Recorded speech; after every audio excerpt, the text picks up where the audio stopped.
हे भगवान, ये सब क्या है जी? देखिए तो इस बोरी में इतनी मोटी मोटी मिर्च कहाँ से आई? अरे ये क्या, इतनी मोटी मिर्च ये भला कहाँ से आई? मैंने तो प्याज की बोरी समझकर खरीदा था। एक तो वैसे ही अपना सब्जियों का काम कुछ दिनों से मंदा चल रहा है, ऊपर से मोटी मिर्च और आ गई बोरा भरकर। लेकिन इतनी बड़ी और मोटी मिर्च तो अपने शहर में आती ही नहीं, फिर ये कहाँ से आ गई? मैं अभी मंडी में इसे वापस करके आता हूँ। जरूर लाला ने गलती से दूसरी बोरी दे दी है। सुरेश वो बड़ी मोटी मिर्च का बोरा लेकर वापस मंडी जाता है, जहाँ व्यापारी उससे वो मिर्च वापस लेने से इनकार कर देता है। अरे नहीं, ये बोरा यहाँ से नहीं गया, तुम ही कहीं से बदल कर लाए होगे।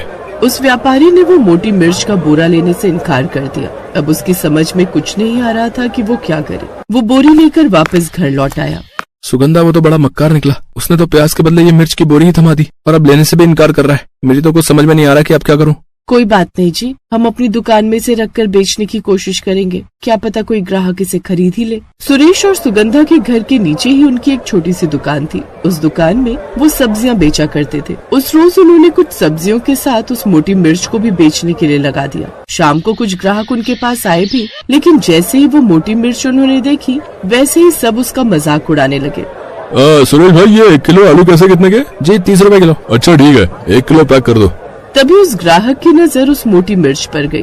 अरे ये क्या सुरेश भाई, ये मिर्च का शहंशाह है क्या? है इतनी मोटी मिर्च तुम कहाँ से ले आए भैया, और इसका करोगे क्या? ये बिकने के लिए आई है मोहन भाई, अगर तुम्हें चाहिए तो बोलो, अभी तोल दो, सिर्फ 10 रुपए किलो है। कैसी बातें करते हो सुरेश भाई, इतनी बड़ी मिर्च को तो कोई फ्री में भी दे दे तो भी मैं ना लूं। इसको खाकर किसी को मरना थोड़ी है। ऐसे ही और भी ग्राहक उनके पास आए। सुगंधा बहन, ये इतनी बड़ी मिर्च कौन से पेड़ पर उगती है? इसे तो देखकर ही मुंह में जलन होने लगी। आज से पहले शहर में ऐसी मिर्च कभी नहीं देखी। ये तुम कहाँ से ले आई? नहीं, ये कोई ऐसी वैसी मिर्च नहीं है, बड़ी खास है। बस यूँ समझ लीजिए कुछ अलग बेचना था, इसलिए गुड्डी के पापा मंडी से इसे भी खरीद लाए। बोलो बहन, तोल दूं 1 किलो, इसका अचार बना लेना। अरे नहीं, इतनी मोटी मिर्च का अचार बनाऊंगी ना तो सुबह सुबह सब बाथरूम में बैठे हुए मिलेंगे, और वो भी मुझे 10 बातें सुनाते हुए। ये कहकर वो औरत भी वहाँ से चली जाती है। क्या करे सुगंधा, ये मोटी मिर्च तो कोई खरीदने को तैयार ही नहीं हो रहा। ऐसे तो ये सारी मिर्च सड़ जाएगी और सब पैसे बर्बाद हो जाएंगे। आप ठीक कह रहे हो, एक तो वैसे ही घर में खाने के लिए बहुत थोड़ा बचा है, और इस तरह से इनको बर्बाद करेंगे तो कितना नुकसान होगा। नहीं, हमें कुछ न कुछ तो सोचना पड़ेगा। हाँ, क्यों न मैं इसमें उबले हुए आलू का मसाला भरकर इसके पकौड़े बनाऊं। यही सोचकर सुगंधा ने बड़ी बड़ी मोटी मिर्चें उठाई और उन्हें अच्छी तरह से पानी में धो दिया। वो ना तो ज्यादा तीखी थी और ना ही फीकी। इसके बाद सुगंधा ने उन्हें बीच से काट कर रख लिया। फिर कई सारे आलू उबाले और उन्हें मीन कर उसके अंदर अजवाइन, हल्दी, नमक, मिर्च आदि मसाले डाल दिए। फिर बेसन में डुबोकर करारे करारे तल दिए। उसकी खुशबू से अब पूरा घर महक उठा। सच में बहू, आज तो अपना घर क्या पूरा मोहल्ला इस खुशबू से महक गया। मैं अभी मंदिर से आ रही थी, जहाँ आस पड़ोस की औरतें अपने घर के बाहर खड़े होकर इस महक को सूंघे जा रही हैं और अच्छी महक आने की बातें कर रही हैं। आप हाथ धोकर आ जाइए, मैं अभी परोसती हूँ। कुछ देर बाद सुगंधा उन्हें मोटी मिर्च के पकौड़े परोसती है। अरे बहू, ये क्या? ये तो मिर्च के पकौड़े। नहीं माँ जी, ये बस दिखने में मोटी मिर्च है, लेकिन ये इतनी तीखी नहीं है, आप खाकर देखिए। सुगंधा के कहने पर जैसे उन पकौड़ों को मुंह में डालते हैं, उनकी खुशी का ठिकाना नहीं रहता। तभी सुरेश भी उस महक को सूंघते हुए दुकान से ऊपर घर पर आ गया। अरे सुगंधा, ये कैसी स्वादिष्ट महक आ रही है। आज ऐसा क्या खास बना दिया तुमने? बेटा, बहू ने उस मोटी मिर्च के पकौड़े बनाए हैं। तू खाएगा ना तो उंगलियां भी खा जाएगा अपनी, इतनी अच्छे बने हैं। सुगंधा ने जैसे ही सुरेश को वो पकौड़े परोसे तो सुरेश भी हैरान रह गया। ये तो ऐसा लग रहा है जैसे इससे अच्छी चीज मैंने आज तक नहीं खाई। ये तो कितने स्वादिष्ट बने। अगर सुगंधा हम सब्जियों की जगह दुकान में सिर्फ ये मिर्च के पकौड़े बेचे ना, तो देखना हमारी कमाई कितनी अच्छी होगी। क्या अब आप लोग बेकार ही मेरी तारीफ करना बंद कीजिए। वो लोग ये बात कर ही रहे थे कि तभी पड़ोस से और भी लोग उनके यहाँ आने लगे। अरे गायत्री, आज तेरे घर से बड़ी अच्छी महक आ रही है। सच कहूँ तो मैं खुद को आने से रोक नहीं पाई। बता तो आखिर बहू ने ऐसा क्या खास बनाया है? हाँ, तू 2 मिनट रुक जरा। बहू, उर्मिला बहन के लिए भी वो लेकर आना। सुगंधा उर्मिला को भी वो पकौड़े खाने को देती है, जिसे खाते ही वो भी वही बात कहती है जो सुरेश कह रहा था। उसके पकौड़ों की तारीफ करके वो वहाँ से चली जाती है। देखा बहू, इसका भी कहना वही है। हाँ माँ जी, मैं अभी काम करती हूँ, आस पड़ोस में भी ये मिर्च के पकौड़े बेच कर आती हूँ। क्या पता सबको पसंद आ जाए और ऐसे ही ग्राहक भी बन जाए। और सुनिए, हम कल से ही अपनी दुकान में ये मोटी मिर्च के पकौड़े बनाकर बेचेंगे। अब सुगंधा ऐसा ही करती है। फिर अगले ही दिन से वो अपनी दुकान में बनाकर उन्हें बेचने लगती है। आसपास के लोग उस महक से वहाँ खींचे चले आते हैं। सुगंधा बहन, कल जो तुमने ये पकौड़े चखाए थे वो तो हम सबको इतने पसंद आए कि जी चाह रहा था उसी वक्त तुम्हारे घर आकर और मांग लूं। लेकिन ये तुमने अच्छा किया जो दुकान में से बेचने लगी। अब जब हमारा दिल करेगा हम इसे खरीदने आ सकते हैं। हाँ हाँ बिल्कुल बहन, ये तुम्हारी दुकान है। कितने की है एक प्लेट सुगंधा? काकी 40 रुपए। तो फिर तो तू 2 प्लेट मेरे लिए पैक कर दे। इसी तरह और भी ग्राहक उनके पास आने लगे और अब उनकी अच्छी कमाई होने लगी। अब उन्होंने सब्जियों का काम बंद करके पकौड़ों का ही काम शुरू कर दिया, जिससे उन्हें अच्छी खासी कमाई होने लगी और अब दूर दूर के गांव से भी लोग उनके यहाँ पकौड़े लेने आने लगे। सुगंधा, सही कहा है किसी ने, भगवान जो भी करता है हमारे अच्छे के लिए करता है। जिसे मैंने नुकसान समझा वो दरअसल भगवान की योजना थी, ताकि हमें उससे कहीं ज्यादा फायदा मिले।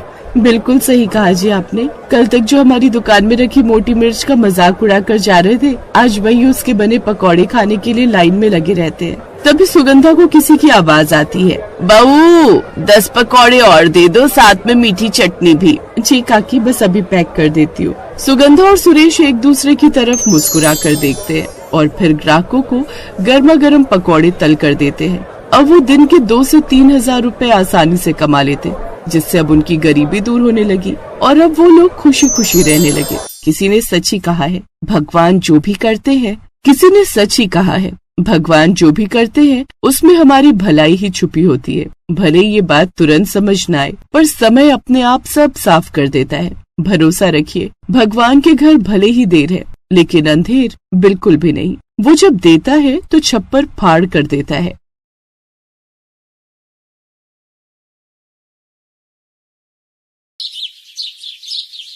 सुंदरनगर में एक मशहूर पकौड़े वाला रहता था। नाम था उसका चंदू।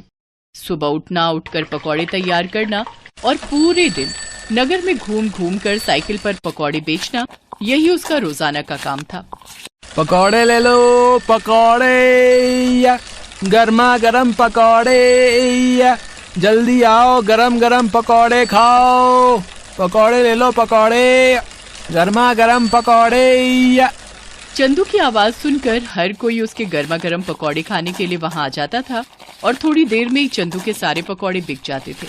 चंदू अपने पकौड़े बेचकर घर लौट आता था। ये देखो माँ, आज मेरी कितनी कमाई हुई। तुम्हें पता है, सुंदरनगर में हर कोई मेरे पकौड़ों का दीवाना है। सबको मेरे पकौड़े बहुत पसंद आते हैं। क्या हुआ, तुम क्यों मुंह फुलाए बैठी हो? क्या फायदा कमाई का जब खाने वाले हम 2 हैं। कब से तुझे बोल रही हूँ कि शादी कर ले। कम से कम ऊपर जाने से पहले पोते पोती का मुंह तो देख लूंगी। बहू से सेवा तो करवा लूंगी, पर तू है कि शादी के लिए हाँ ही नहीं करता। देख, पड़ोस में सबकी बहुएं आ गई हैं, एक तू ही रह गया है शादी के लिए। ठीक है माँ, अगर तुम कहती हो तो मैं शादी के लिए तैयार हूँ। वैसे भी अब मेरा काम अच्छा चल गया है, तो मुझे शादी करने में कोई परेशानी नहीं है। अगर मेरी माँ खुश है तो मैं भी खुश हूँ। ठीक है बेटा, तो फिर मैं आज ही तेरे लिए लड़की देखना शुरू करती हूँ। कुछ ही समय में चंदू के लिए बहुत ही समझदार लड़की मिल गई और चंदू की शादी हो गई। नई बहू के घर आ जाने से घर में रौनक आ गई। चंदू की माँ बहुत खुश थी। लक्ष्मी बहू, तुम तो साक्षात लक्ष्मी का रूप बनकर ही हमारे घर में आई हो। तुम्हारे आने से घर में कितनी रौनक आ गई है। माँ जी, मुझे आशीर्वाद दीजिए कि मैं अपनी सारी जिम्मेदारियां अच्छे से निभा सकूं। मुझे पता है बहू, तुम सभी जिम्मेदारियां अच्छे से निभाओगी। सुनिए, आज तक आप अकेले ही पकौड़े बनाते रहे हैं। अब आप चिंता मत कीजिए, पकौड़े बनाने की जिम्मेदारी आप मुझे दे दीजिए। अब मैं पकौड़े बनाकर दिया करूंगी, आप बेचने जाया करना। इससे आपको अपने लिए भी समय मिलेगा। कितनी अच्छी है मेरी बहू, मेरा और चंदू का कितना ख्याल है इसे। उस दिन से लक्ष्मी पकौड़े बनाने में चंदू की मदद करने लगी। चंदू का काम आसान हो गया। अब वो सुबह जल्दी ही पकौड़े बेचने के लिए निकल जाता था और शाम तक अच्छी कमाई करके घर लौटता था। पर पिछले कुछ दिन से चंदू परेशान था।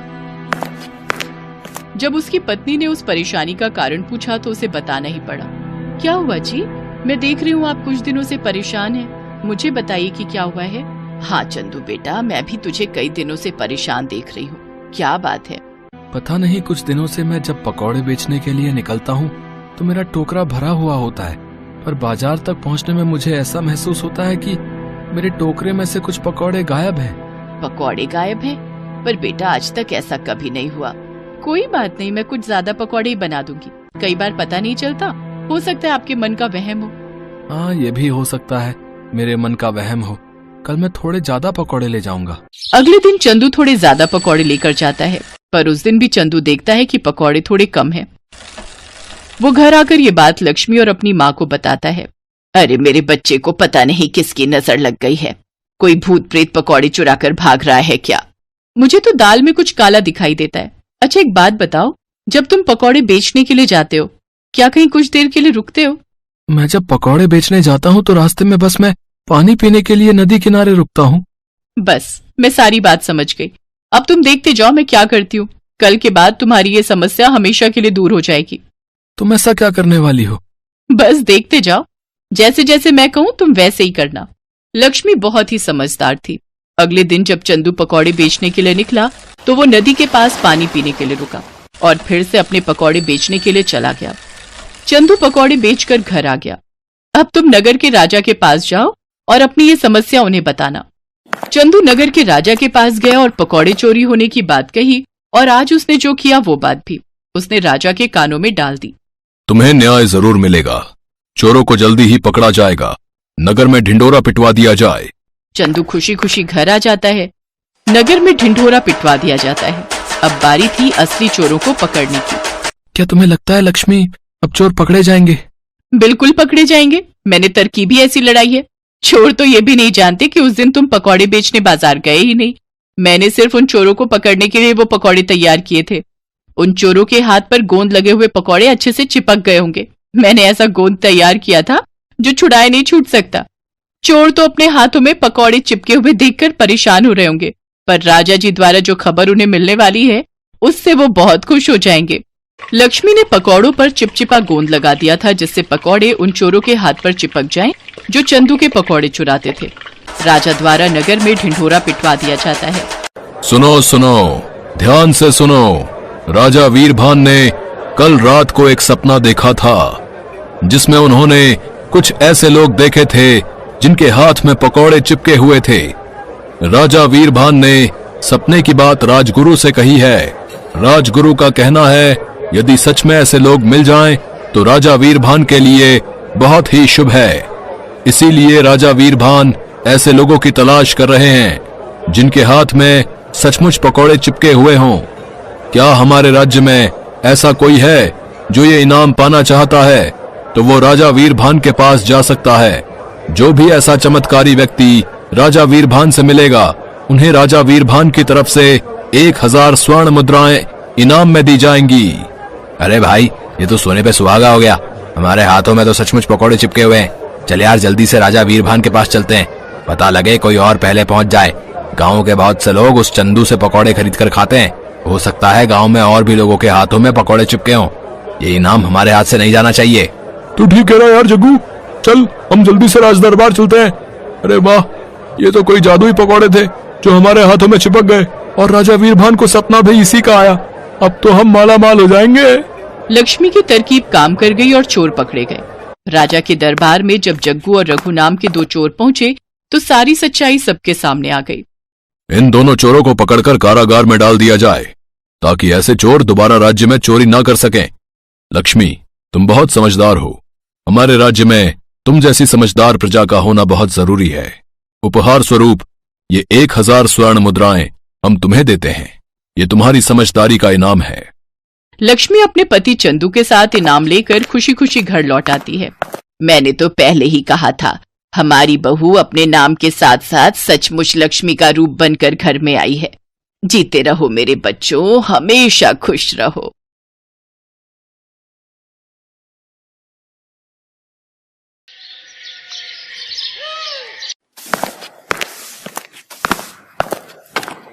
कविता, तू अभी तक झाड़ू ही लगा रही है और जल्दी जल्दी से हाथ चलाना इससे पहले कि तेरे दोनों भाई उठ जाएं। जी भाभी। तभी कविता की छोटी भाभी रश्मि वहां आती है। कविता, ये क्या तुम्हारा साफ सफाई का काम अभी तक खत्म नहीं हुआ? अच्छा ये सब छोड़ो, तेरे भैया उठ गए, उनके लिए जल्दी से चाय बनाकर ले आ और हाँ इसके बाद हम सबके लिए नाश्ता भी बना दे। हाँ भूख तो मुझे भी लगी है। ऐसा कर, तू साफ सफाई के बाद नाश्ता बना ले, फिर अपने भाइयों के ऑफिस जाने के बाद बर्तन धो लेना और उसके बाद कपड़े धो लेना। बिन माँ बाप की कविता चुपचाप घर के कामकाज में लग जाती है। कुछ देर बाद वो सबके लिए आलू के पराठे और चाय लेकर आती है। ये लो अमित भैया, आपकी पसंद के आलू के पराठे और गर्मा गर्म चाय। कविता, तेरी 2 भाभियां हैं, फिर भी हमारे लिए तू खाना क्यों बनाती है? भैया वो मैं वो बात ये है कि ननद जी को अपने भाइयों के लिए अपने हाथ से बनाया हुआ खाना खिलाना ज्यादा पसंद है, इसलिए वो हम दोनों को तो बनाने ही नहीं देती। क्यों कविता, ठीक कह रही हूँ ना मैं? अनीता कविता को आंखें दिखाने लगती है। हाँ भैया, अनीता भाभी एकदम ठीक कह रही है। दोनों भाई नाश्ता करके ऑफिस चले जाते हैं। फिर दोनों भाभियां भी नाश्ता करने बैठ जाती हैं। आखिर में जैसे ही कविता नाश्ता करने बैठती है तो छोटी भाभी रश्मि उसकी कुर्सी खींच लेती है, जिससे कविता नीचे गिर जाती है। तेरी औकात नहीं है कुर्सी पर बैठ के खाने की, चल नीचे बैठकर खा। और नहीं तो क्या, तुम्हारी हैसियत इस घर में एक नौकरानी से ज्यादा कुछ भी नहीं है। और हाँ, पहले ये वाला खाना खत्म कर। लेकिन भाभी, ये तो आप लोगों का झूठा खाना है। हाँ तो इसे तो तू अपनी खुशकिस्मती समझ कि झूठा खाना तुझे नसीब हो रहा है। चल अब खाना खाकर सारे झूठे बर्तन धो देना। अच्छा रश्मि, तूने कल रात बिग बॉस का एपिसोड देखा क्या? नहीं भाभी, मिस हो गया। वैसे अभी रिपीट आ रहा होगा, चलो ना चलकर देखते हैं। हाँ हाँ चलो चलो। दोनों भाभियां आराम से अपने कमरे में जाकर टीवी देखती हैं और बेचारी कविता अकेले घर का सारा काम करती है। ऐसे ही दिन बीतते हैं। एक रोज हम दोनों भाइयों को काम के सिलसिले में दूसरे शहर जाना है। हमारे मालिक एक नई फैक्ट्री झारखंड में लगवाना चाहते हैं। हम कुछ 2 महीनों के लिए वहीं रहेंगे। तब तक तुम सब अपना ख्याल रखना, ठीक है? भैया, आप दोनों मुझे छोड़कर जा रहे हो? जा कहाँ रहे हैं पगली, तेरे लिए ही तो मेहनत कर रहे हैं ताकि हमारा प्रमोशन हो जाए और हम तेरी शादी धूमधाम से कर सकें। ये सुनकर दोनों भाभियां मुंह बना लेती हैं। अपने पतियों के जाने के बाद तो अब वो दोनों कविता पर और भी जुल्म ढाती हैं। ऐसे ही एक रोज बाहर जोर की बारिश हो रही होती है। देखो भाभी, कितना सुहाना मौसम हो रहा है, क्या मजेदार बारिश हो रही है। हाँ रश्मि, और ऐसे मौसम में गर्मा गर्म चाय और पकौड़े हो तो मजा ही आ जाए। रुक, अभी उस महारानी को बोलती हूँ। कविता, अरे ओ कविता, कहाँ मर गई? जी भाभी, आपने बुलाया? वो मैं कपड़े उठाने गई थी। अच्छा ठीक है, चल अब जल्दी से हमारे लिए गर्मा गर्म चाय और पकौड़े बना कर ले आ। जी भाभी। कविता रसोई में जाकर पकौड़े बनाने लगती है। कुछ देर, हे राम, कहीं मैं पकौड़ों में नमक डालना तो नहीं भूल गई, एक चक्कर देखती हूँ। कविता जैसे ही एक पकौड़ा चखने लगती है तभी वहाँ उसकी छोटी भाभी रश्मि आ जाती है और वो उसे एक जोरदार थप्पड़ मारती है। बदतमीज, हमें जूठा खिलाती है, आज तो तू देख तेरी खैर नहीं। ये कहकर रश्मि उसे खूब मारती है। आवाज सुनकर अनीता वहाँ आती तो डर के मारे कविता अपनी बड़ी भाभी के पीछे छुप जाती है। भाभी मुझे बचा लीजिए। अब बस भी कर रश्मि, अगर ये मर गई तो हमें जेल में सारी उम्र बितानी पड़ेगी। एक काम करते हैं, इसे घर से निकाल देते हैं, नहीं तो पता चले हमारे पति जो भी कमा रहे हैं वो आकर इसकी शादी में उड़ा दें। हाँ, ये तो मैंने सोचा ही नहीं, ये बात ठीक कही आपने। दोनों भाभियां बेचारी ननद को धक्के मारकर बाहर निकाल देती हैं। बाहर तेज बारिश हो रही थी। भाभी मुझे घर से मत निकालो, इस बारिश में आखिर मैं कहाँ जाऊंगी। लेकिन वो उसकी एक नहीं सुनती और उसे घर से निकाल देती है। कविता बारिश में बचते हुए एक पेड़ के नीचे खड़ी हो जाती है और सारी रात उसी पेड़ के नीचे बैठकर रोती रहती है। ऐसे ही अगली सुबह हो जाती है। कविता को भूख लगने लग जाती है। बहुत भूख लगी है, ये सोचकर कविता कुछ खाने के लिए ढूंढते हुए सड़क की ओर आती है। ठेलों पर जाकर कुछ न कुछ मांगती है, लेकिन कोई भी उसकी मदद नहीं करता। कुछ देर बाद वो एक बूढ़े बाबा के ठेले पर पहुंचती है जो कि पकौड़े बनाकर बेच रहा था। वो उसके सामने रोते हुए कहती है, बाबा मैं कल से भूखी हूँ, मुझे बहुत भूख लगी है, मुझे ये थोड़े से पकौड़े दे दो, लेकिन मेरे पास पैसे नहीं है। उस बूढ़े व्यक्ति को कविता पर तरस आ जाता है और वो कुछ प्याज के पकौड़े चटनी के साथ उसे खाने को दे देता है। कविता को उन पकौड़ों को देखकर वो बात याद आ जाती है कि कैसे एक पकौड़े के पीछे उसकी भाभी ने उसे घर से निकाल दिया। क्या हुआ बेटी, तुम रो क्यों रही हो? अभी तो कह रही थी कि बहुत भूख लगी है। कविता रोते हुए उसे सारी बात बताती है। बेटी, तुम जवान लड़की अकेले कहाँ भटकोगी सड़कों पर? इससे तो बेहतर होगा तुम इस गरीब की झोपड़ी में चलकर रहो, मेरी बेटी बनकर। ऐसे कुछ दिन बीत जाते हैं। अब कविता उस बूढ़े बाबा के घर पर रहकर उसके खाने का ध्यान रखती, लेकिन एक रोज बूढ़े बाबा की तबीयत खराब रहने लगी, इसलिए अब उनकी जगह कविता उनके पकौड़ों का ठेला संभालने लगी। अब कविता उस ठेले पर प्याज के साथ मिर्च, आलू, पालक और गोभी के पकौड़े भी बनाकर बेचने लगी, जिससे उसके ठेले पर ग्राहकों की भीड़ काफी बढ़ गई। गर्मा गर्म पकौड़े खाने के लिए अब उसके पास लोगों की लाइन लगना शुरू हो जाती है। आइए गर्मा गर्म प्याज, आलू, पालक और मिर्च के पकौड़े खाइए। तभी मौसम सुहाना हो जाता है और इस सुहाने मौसम में भला कौन इतनी वैरायटी के पकौड़े नहीं खाना चाहेगा। अरे ओ पकौड़े वाली, बनाना तो 20 रुपए के प्याज के पकौड़े। और मेरे लिए मिर्च के पकौड़े हैं।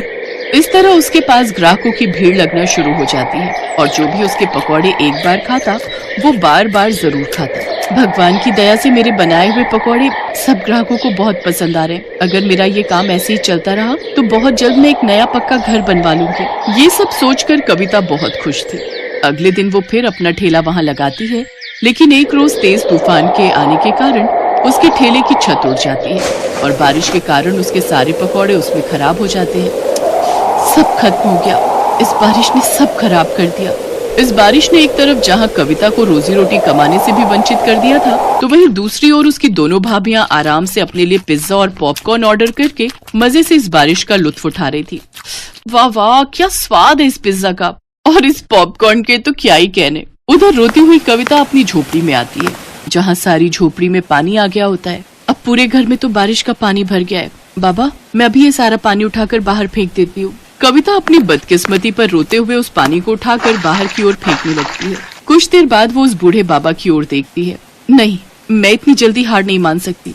बारिश में तो लोग पकौड़ों के दीवाने होते हैं। ये बरसात का मौसम तो सबसे अच्छा मौसम है कमाई करने का, लेकिन मैं इसके पकौड़ों के साथ चाय बनाकर भी बेचूं तो मेरे पास कुछ पैसे रखे हैं, उससे फिर से शुरू करती हूँ। कविता ने हिम्मत नहीं हारी और उसने अपने ठेले की मरम्मत करवाई और एक बड़े से तिरपाल के नीचे चाय पकौड़े बेचने लगी। बारिश में लोग उसके तिरपाल के नीचे आकर चाय पकौड़े खाने लगते हैं, जिससे उसकी बिक्री अब पहले से भी ज्यादा होती है। ऐसे ही कुछ दिन बीत जाते हैं। अब कविता दिन भर में 3000 रुपए कमाने लगी। एक रोज अमित और सुधीर कार से जा रहे थे, तभी उस ठेले पर उनकी नजर गई। अरे, ये तो अपनी बहन कविता है, लेकिन ये यहाँ फुटपाथ पर ये चाय पकौड़े क्यों बेच रही है? वो दोनों कविता के पास जाते हैं। अपने भाइयों को देख कविता फूट फूट कर रोती है। भैया, आप मुझे छोड़कर क्यों चले गए थे? देखो आपके बिना मेरी हालत कैसी हो गई है। लेकिन बहन, तुम्हारी ये हालत कैसे हुई? इसके बाद कविता सारी बात अपने दोनों भाइयों को बताती है। अमित और धीरज गुस्से में घर आते हैं। अनीता, अनीता, कहाँ हो तुम? लौट आए आप लोग? आप रुको, मैं अभी पानी लाती हूँ। लेकिन तुम क्यों लाओगी? वो कविता कहाँ है? उससे कहो। अब हम आपको क्या ही बताएं, उसने तो हमारी नाक ही कटवा दी। वो तो किसी लड़के के साथ भाग गई है। ये सुनते ही अमित ने अनीता को जोरदार थप्पड़ मारा। शर्म नहीं आती झूठ बोलते हुए? हैं? दो भाइयों के होते हुए भी आज हमारी बहन को न जाने कैसे कैसे अपना पेट पालना पड़ रहा है, हैं? सुन लो, तुम दोनों के लिए अब हमारे घर में कोई जगह नहीं है। निकल जाओ यहाँ से। उन दोनों भाभियों को अपनी गलती का एहसास हो जाता है और वो अपनी ननद से माफी मांगते हैं। इसके बाद कविता अपनी दोनों भाभियों को माफ कर देती है, जिसके बाद वो उस बूढ़े काका को भी अपने घर ले आती है। अब वो अपने पकौड़े के बिजनेस को और भी आगे बढ़ाती है। एक बड़ा सा रेस्टोरेंट खोलकर उसमें पकौड़े बेचकर खूब कमाई करती है।